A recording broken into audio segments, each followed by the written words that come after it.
Hey guys, welcome back to my channel. हम इस episode की शुरुआत में देखते हैं जहाँ पे उसी बस को दिखाया जाता है जिसमें सभी चीज की जांच कर रहे होते हैं और देख रहे होते हैं कि क्या क्या यहाँ पे है और क्या क्या वो ढूंढ रहे हैं, और सभी के ऊपर नंबर प्लेट भी लगा देते ताकि वो उस चीज को पहचान पाए। फिर वही जो आदमी सर्च कर रहा होता है उसे कुछ मिलता है और वो सारा चीज अपने वैन में रखता है और उस वैन को लेके वो वहाँ से निकल जाता है। इधर में हेयुंग और ली सी जिंग दोनों ही एनालाइज कर रहे होते हैं कि कब कब ये बम फटता है, और वो लोग पाते हैं कि बम तो हमेशा एक ही टाइम पे फटता है, लेकिन उनके जगने का समय अलग अलग होता है। कभी 138 होता है तो कभी 140 होता है। लेकिन वो दोनों अपने अपने बस में बैठे हुए एनवायरनमेंट का बताते हैं कि उनके साथ क्या क्या होता है और वो लोग क्या क्या उस समय देखते हैं, और ये लोग वो भी गिनते हैं कि ये कितने टाइम तक जग चुके हैं। ली सी जिंग 10 टाइम्स और हेयुंग 5th टाइम्स। अब हेयुंग ली सी जिंग से पूछता है कि ये बस हमेशा ब्रिज पार करते ही फटता है या उससे पहले भी फट सकता है। तो ली सी जिंग बोलती है कि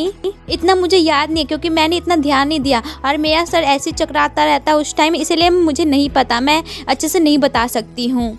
ये सुनकर हेयुंग को गुस्सा आ जाता है और वो पेपर को फोल्ड करता है और वहीं के डस्टबिन में फेंक देता है और बोलता है कि हमारा बनाने का फायदा ही क्या, कुछ तो पता चल नहीं रहा तो हम ये बना ही क्यों रहे हैं। जिंग उस पर चिल्लाते हुए बोलती कि तुम ये क्यों क्यों फेंक दिए, हम इससे पता लगा सकते थे ना। तो बोलता है ये मेरे लिए कुछ भी नहीं था, इससे क्या ही मतलब बनता। यूं ये भी बोलता है कि हमें तो ये पता चल ही नहीं रहा कि बस कब फटता है, ब्रिज पार करने से पहले या करने के बाद। अभी हम पुलिस इंस्पेक्टर्स को देखते हैं जहाँ पे वो ली सी जिंग और हेयुंग को सर्च कर रहे होते हैं। हेयुंग ली सी जिंग से बोलता है ये तो एक गेम जैसा हो गया जहाँ पे लोग सारे फंस जाते हैं और एक हीरो रहता है, और जब वो इस बस को एक्सप्लोजन होने से बचा लेगा तो सबके सब जिंदा बच जाएंगे और सभी कुछ ठीक हो जाएगा। हमारी ली सी जिंग बोलती है कि हमें कुछ न कुछ बे तो ढूंढना पड़ेगा ना इस टाइम लूप से बाहर निकलने के लिए। देन हेयुंग कहता है कि अगर हमारे पास पुलिस आ गया तो हम लोग करेंगे क्या, क्या वो हमारी बातों पे बिलीव करेंगे कि हम लोग टाइम लूप में फंस चुके हैं। तो हमारी ली सी जिंग बोलती है कि हमें उनसे ज्यादा कुछ नहीं कहना, हम लोगों को उनसे सच बताना है और इजीली बताना है। हेयुंग बोलता है कि क्या वो बिलीव करेंगे। तो ली सी जिंग बोलती है कि वो लोग बिलीव नहीं करेंगे, लेकिन हम तो वही बताएंगे ना जो हमने देखा है और हमारे साथ हुआ है। नेक्स्ट में हम देखते हैं जहाँ पे पुलिस इंस्पेक्टर को हमारी ली सी जिंग और हेयुंग दोनों के दोनों ही दिख जाते हैं और वो लोग उनके पास दौड़े दौड़े जाते हैं। हाँ, सबसे पहले जियांग आता है और वो ली सी जिंग और हेयुंग से पूछता है कि तुम ही लोग थे ना जो पुलिस को फोन किए थे कि बस में बम है। ली सी जिंग उसके पूछने पे सर हिला देती है। जियांग उससे पूछता है कि हम लोगों ने तुम्हारा दोबारा फोन ट्राई किया था तो तुमने वो फोन को पावर ऑफ क्यों कर दिया था। मेरे मिस्टर जैंग भी आ जाते हैं और उन लोगों से बोलते हैं कि हमें तुम लोगों से बात करना है कुछ, तो तुम्हें पुलिस स्टेशन चलना पड़ेगा। देन वो सभी पुलिस स्टेशन के लिए रवाना होते हैं। जब ली सी जिंग को दूसरी कार में बैठाया जाता है तो हेयुंग सभी से पूछता है क्या हम दोनों एक साथ नहीं बैठ सकते हैं। तो मिस्टर जैंग बोलते हैं कि तुम मेरे साथ चलो, वो अच्छे से आ जाएगी वहीं पे पुलिस स्टेशन में। हेयुंग कार में बैठ के बहुत ज़्यादा ही नर्वस फील कर रहा होता है और ये नर्वसनेस हमारे मिस्टर जैंग भी पहचान लेते हैं और बोलते हैं कि क्या तुम इस रोड को जानते हो। तो इस पे हेयुंग बोलता है कि मैं इस रोड से आता जाता नहीं हूँ ज़्यादा, इसीलिए मैं इस रोड को अच्छे से नहीं जानता हूँ, मैं बस यहाँ पे काम करता हूँ और रहता हूँ। आज तो मुझे मीटिंग भी अटेंड करना था अपनी कंपनी की तरफ से जो कि 3 बजे था, अब तो ये लेट हो चुका है तो कर भी नहीं सकते हैं।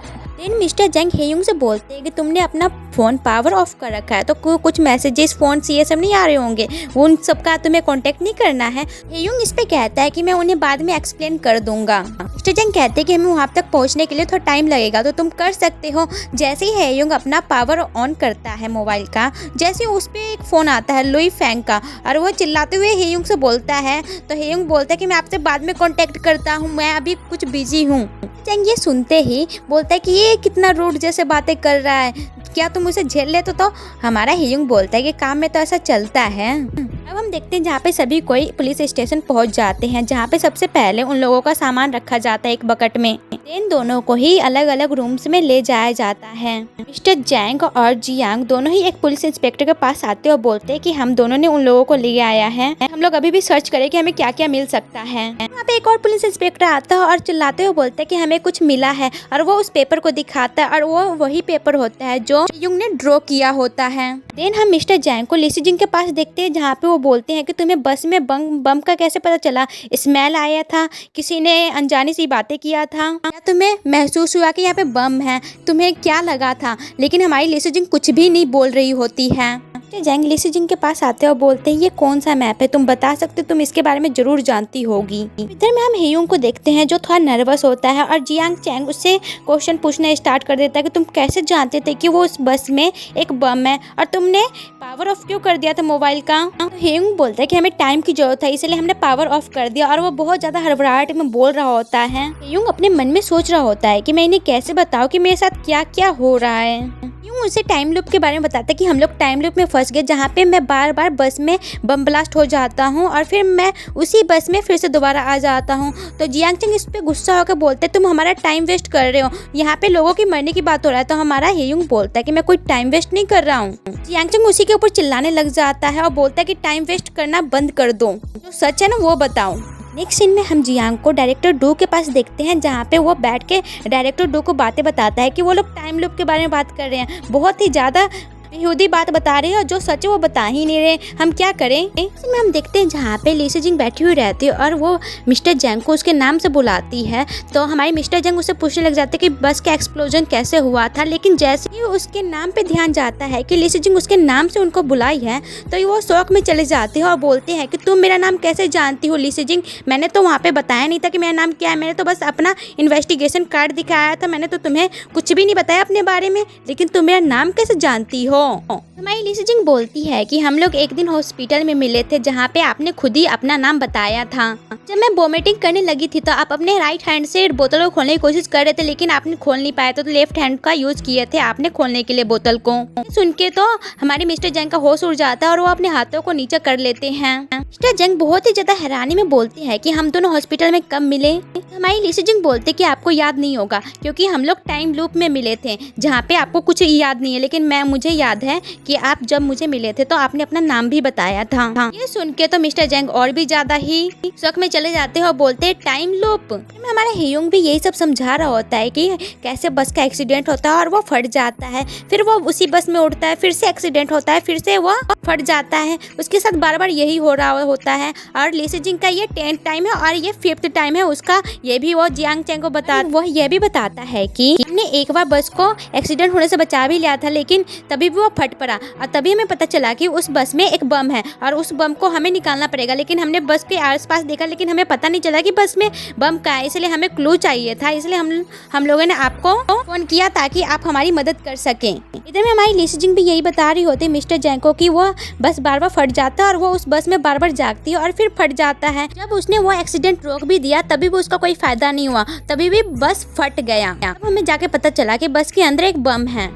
फिर मिस्टर जैंग उठ के बोलते हैं लीसी जिंग से कि तुम बार बार उस बस में जागती हो और तुम्हें एक रिंगटोन सुनाई देता है, वैसे ही वो बम ब्लास्ट हो जाता है। इसका मतलब क्या है कि ये एक एक्सीडेंट नहीं है, ये सोची समझी साजिश है। तो वो बोलती हाँ, जब हमारा रिंगटोन बजता है ना उसी समय बम ब्लास्ट होता है, जब भी मैं उठती हूँ तभी वो थोड़ी देर बाद रिंगटोन सुनाई देता है, उसी समय के बाद वो बम ब्लास्ट होता है। मुझे लगता है कि वो रिंगटोन ही बम ब्लास्ट का रिमाइंडर है और वही रिंगटोन बजने के बाद बम ब्लास्ट होता है, तो रिमाइंडर तो वही हो सकता है।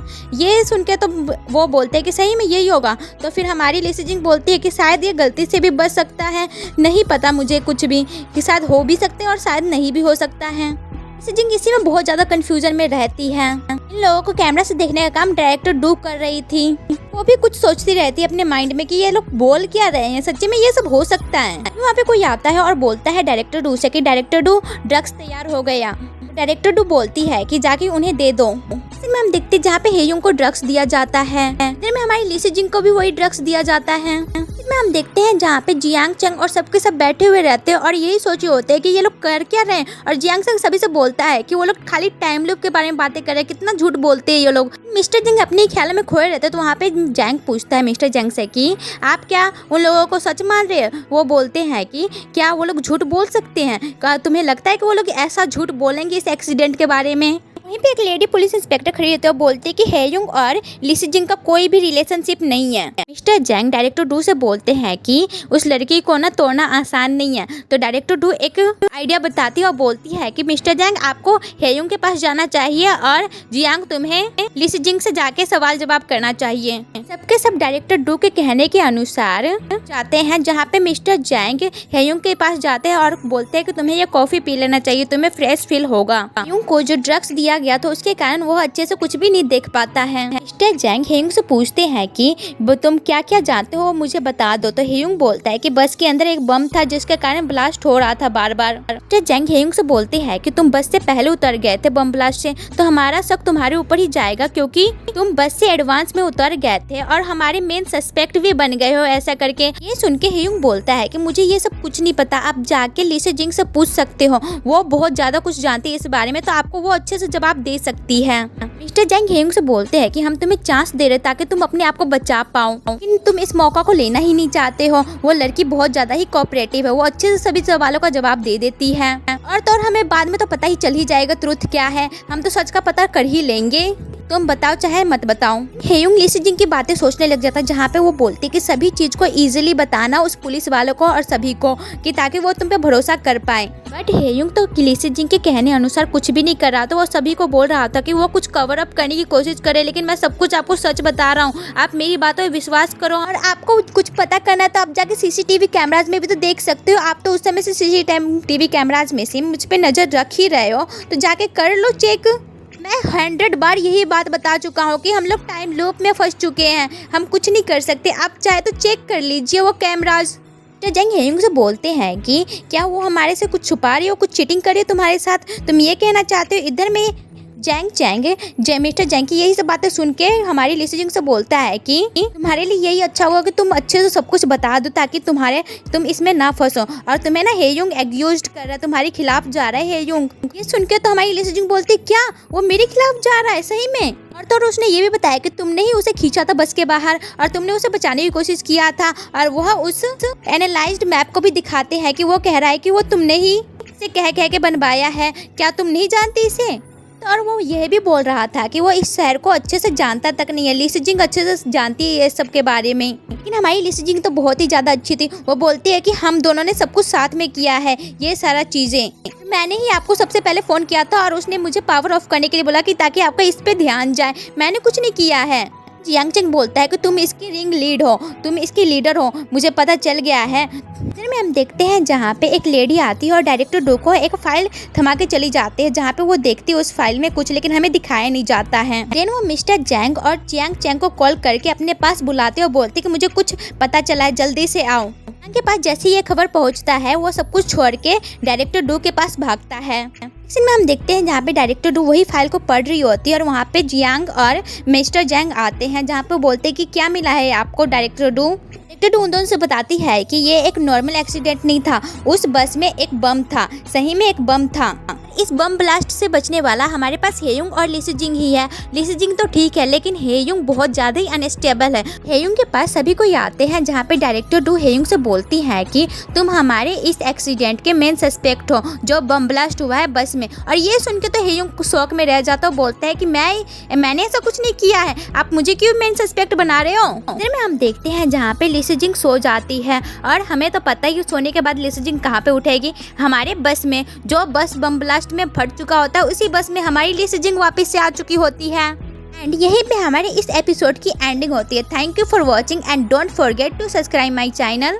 अगर वीडियो पसंद आया तो लाइक शेयर और कमेंट करना बिल्कुल मत भूले। बाय बाय और मिलते हैं हम अपने अगले वीडियो में।